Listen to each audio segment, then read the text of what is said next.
laging isama ang Diyos sa laban ng pamilya.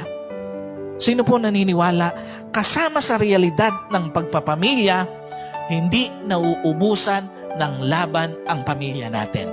Sino po rito aminado? Na-experience yun? Parang hindi nauubos yung laban ng pamilya mo. Hindi nauubos yung problema sa asawa, hindi nauubos yung problema sa kapatid, hindi nauubos yung problema sa magulang, hindi nauubos yung problema sa mga anak. Alam niyo po, isa yon sa mga realidad ng buhay. At hindi natin pwedeng takasan yon na may mga anak, problema ng magulang. May mga asawa, problema ng asawa. May mga kapatid, problema sa loob ng pamilya. Isa sa mga realidad ng buhay. Now, ano ibig sabihin nito? Tandaan niyo po, kahit anong laban pa mang meron ang pamilya mo, basta kasama mo ang Diyos, at the end of the day, alam mo, hindi ka